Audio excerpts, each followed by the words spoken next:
కళ్యాణ్ గారు కానీ చంద్రబాబు గారు కానీ లోకేష్ గారు కానీ బీజేపీ కానీ అందరం కలిసికట్టుగా చెబుతున్నాం. ఈ రాష్ట్రంలో దుర్మార్గ పరిపాలన రానియం. ఎన్ని కష్టనష్టాలైనా ఎన్ని అవమానాన్ని ఎదుర్కొంటాం. ఈ దుర్మార్గ పరిపాలన రాకుండా చేసి రాష్ట్రాన్ని కాపాడుతామని మాత్రం మేము హామీ ఇస్తా ఉన్నాం. ఇవాళ చంద్రబాబు గారిని అందరూ ఆమోదిస్తూ ఉన్నారు, హర్షిస్తూ ఉన్నారు, ఇంటర్నేషనల్గా ఆమోదిస్తున్నారు. ఒక విజనరీ పవన్ కళ్యాణ్ గారు సపోర్ట్ చేస్తున్నారంటే ఎందుకు చేస్తూ ఉన్నారు? దానికి రెచ్చగొడతాడు, సినిమా వల్ల రెచ్చగొడతాడు దుర్మార్గుడు. పవన్ కళ్యాణ్ గారు అర్థం చేసుకున్నారు. ఒక విజనరీ నాయకత్వంలో మనం పనిచేస్తున్నాం, రాష్ట్రం కోసం పనిచేస్తున్నాం. రియాక్షన్ ఏదైనా జరుగుతున్నప్పుడు వెంటనే రియాక్ట్ అవ్వగల శక్తి ఉంది, స్పందించే శక్తి ఉంది చంద్రబాబు గారి ఆలోచనలు ఆయన వెళ్తా ఉంటే ఇవాళ ఏం మాట్లాడుతున్నారు వైఎస్ఆర్ పార్టీ వాళ్ళు? ఏం చేశారు మీరు? ఐదేళ్లు రాష్ట్రం నా నియోజకవర్గంలో అడుగు ఏం చేశాడు? ఈ మధ్య ఒక ఆయన మరుగుతూ ఉన్నాడు, మా పాపం ఓడిపోయిన ఆయన, కుక్కలు మరిగినట్టు మరుగుతూ ఉన్నారు. ఏం చేశారు మీరు? నియోజకవర్గంలో ఆయన అభివృద్ధి చేశారా?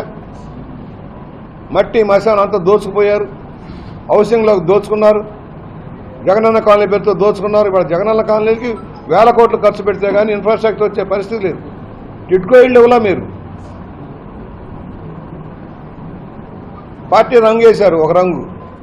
ఏం చేశారు మీరు? పిల్లల పాఠ్య పుస్తకాల్లో నీ బొమ్మ. ఇవాళ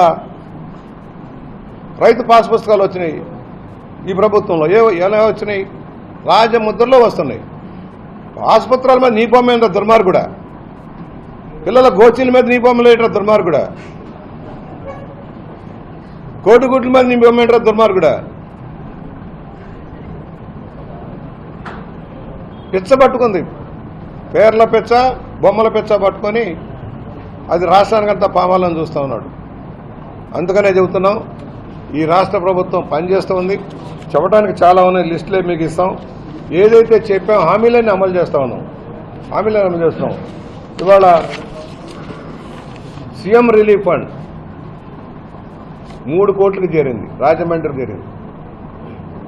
5 ఏళ్లలో ఎంతమందికి ఇచ్చావు?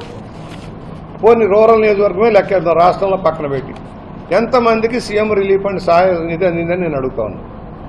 సిగ్గుండాల మాట్లాడే మాజీ మంత్రులకి, ఎమ్మెల్యేలు ఏం చేశారని? రూపాయి ఇవ్వలా మీరు. ఇవాళ ఇదిగో లిస్టుతో సహా, చెక్కులతో సహా రూపాయి లంచాలు లేకుండా వారికి చేతికి తెచ్చిస్తున్నాం. ఈ రోజున 30 మందికి 20,94,000 చెక్కులు ఇస్తా ఉన్నాం. దేశంలో ఏ రాష్ట్రంలో ఇవ్వని విధంగా ముఖ్యమంత్రి సహాయం నిధి నుంచి వైద్య ఖర్చుల కోసం పేదవారికి, మధ్యతరగతి వారికి సహాయం అందుతూ ఉంది.